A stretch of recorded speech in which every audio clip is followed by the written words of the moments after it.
నమస్కారం భక్తివన్ ఛానల్ కి స్వాగతం. నేను రూపానాథెళ్ళ. మనతో పాటు స్టూడియోలో ప్రముఖ ఆధ్యాత్మికవేత్త, మోటివేషనల్ స్పీకర్, జగద్గురు శ్రీ శ్రీ భారతీ తీర్థ పురస్కార గ్రహీత డాక్టర్ చెక్కిళ్ళ రాజేంద్ర కుమార్ గారు ఉన్నారు. వారితో మాట్లాడదాం. సార్ నమస్కారం. భారతీ కరుణాపాత్రం, భారతీ పదభూషణం, భారతీ పదమారూఢం, భారతీ తీర్థం ఆశ్రయం. సార్, అసలు జీవితంలో గెలవాలంటే ఏం చేయాలి? జీవన నైపుణ్యాల గురించి రామాయణం ఏం చెప్తుంది? జీవితంలో గెలవాలంటే రామాయణాన్ని మించిన పాఠం మనకు లేదు. అందులో ఉండే వ్యక్తులు, ఎందుకంటే అవి పాత్రలు కావు, అది ఎందుకంటే నిజంగా జరిగింది కనుక. అది ఇతిహాసం అంటే జరిగింది కనుక అందులో ప్రతి వ్యక్తి నుంచి కూడా మనము నేర్చుకోవచ్చు. జీవితంలో మనం ఎలా గెలవాలి, ఎన్ని అడ్డంకులు వస్తాయి, ఆ అడ్డంకులను దాటుతూ ముందుకు వెళ్ళాలి అన్నది మనకు ప్రతి ఒక్క వ్యక్తి నేర్పిస్తారు.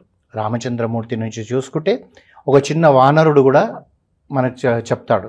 ఎందుకంటే సేతు కట్టడానికి ఆ వానరుడే అవసరమైంది కనుక అన్ని కష్టాలలో కూడా వాళ్ళు ఆ సేతుని ఎలా కట్టారని తెలుస్తుంది. అయితే మనము ఒక రామాయణంలో మనకు బాగా అందరికీ పరిచయం ఉన్న వ్యక్తి హనుమాన్ తీసుకున్నామనుకోండి, అంతకు మించి మనకు ఏం పాఠం ఉంటుందండి. హనుమాకు ఎప్పుడైతే సముద్ర తీరంలోకి వెళ్ళేటప్పటికీ హనుమాకు ఒక శాపం ఉంటుంది. తన శక్తి తనకు తెలియదు. ఎందుకంటే చిన్నగా పుట్టిన వ్యక్తే ఏదో పండు అనుకొని సూర్యుడిని మింగడానికి పోయాడు. అందుగురించి ఏమంటే అతనికి ఒక శాపం పెడతారు, నీ శక్తి నీకు తెలిసే వరకు నీకు శక్తి లేనట్టుగానే ఉంటావని. ఎప్పుడైతే వీళ్ళు ఈ యొక్క సముద్ర తీరానికి వచ్చిన తర్వాత వీళ్ళందరూ ఎలా మనము దాటాలి, లంకకి ఎలా పోవాలంటే ప్రతి ఒక్కరు ఏమంటారంటే నేను 10 యోజనాలు వెళ్తాను అంటాడు, కొందరు 20 యోజనాలు, కొందరు 50 యోజనాలు అంటారు.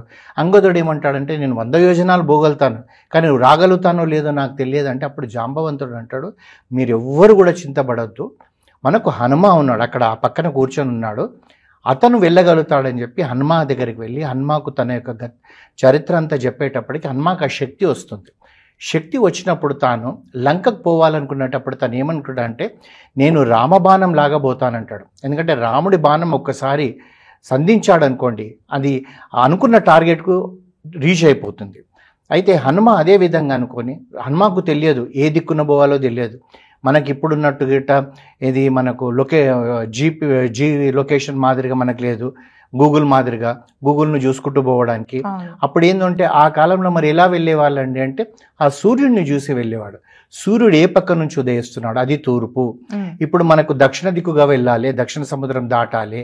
ఆ విధంగా వాళ్ళు చూసుకొని ఆ సముద్ర లంకనం చేసేటప్పటికి తను వెళ్తున్నప్పుడు కూడా తను ఎన్నో అడ్డంకులు వచ్చాయి.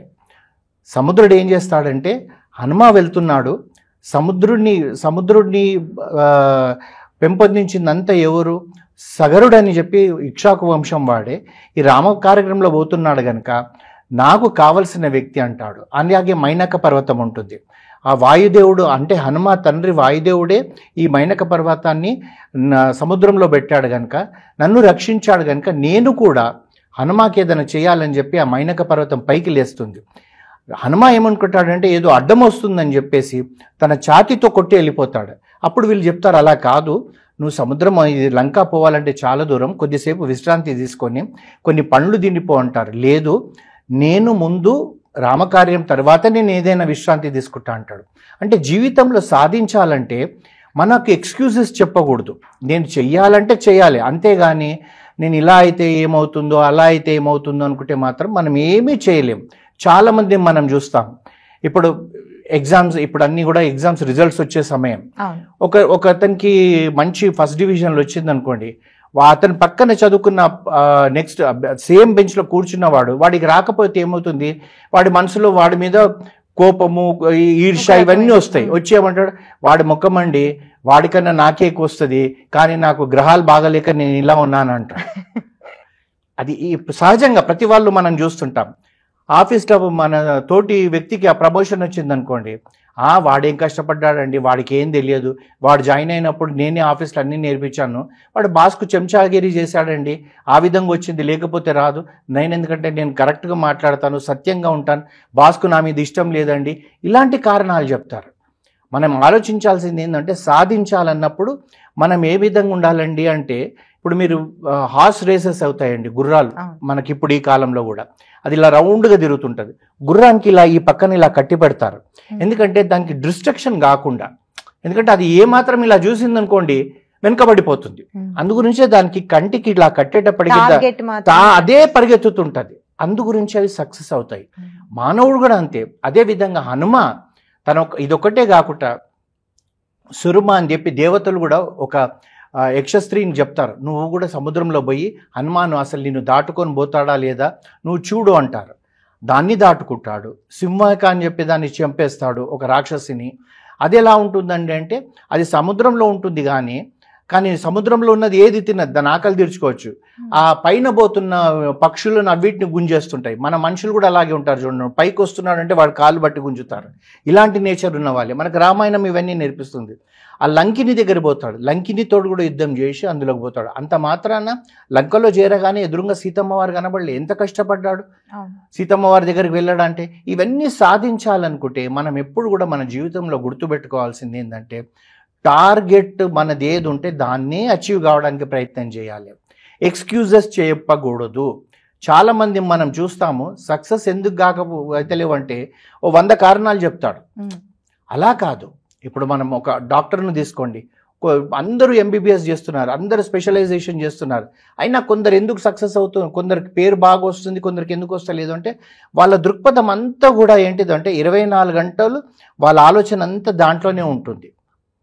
ఇప్పుడు ఒక ఆపరేషన్ టేబుల్ దగ్గరికి వెళ్ళినప్పుడు ఇలా నా పొట్ట చీల్చారండి, అతను ఆ సమయంలో తన ఆలోచన ఎలా ఉండాలి, అక్కడే ఉండాలి. ఏమాత్రం ఒక్క నిమిషం ఆలస్యమైనా కానీ నా ప్రాణం పోవచ్చు. ఆ విధంగా వాళ్ళు ఉంటేనే సక్సెస్ అవుతారు. మనం ఏం చేస్తున్నాము, మనము జీవనంలో గెలవలేక రకరకాల కారణాలు చెప్తున్నాం.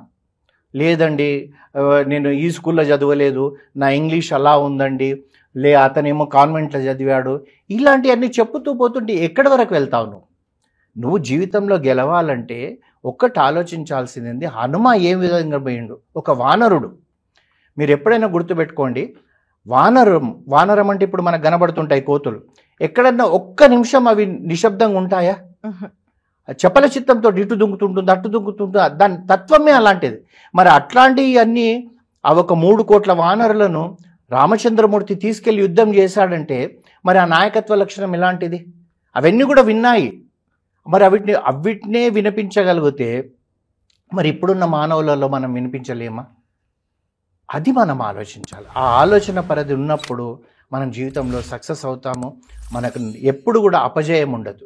ఆలోచించాల్సింది అంతే ఏంటంటే నేను నా పర్పస్ ఏంటిది, అది గుర్తుపెట్టుకుంటే సరిపోతుంది. చాలా చక్కగా చెప్పారు గురుగారు. మీరు చెప్పే ప్రతి విషయంలోనూ ఒక్కొక్క లెసన్ నేర్చుకోవచ్చు, ప్రతి లైన్లో కూడా.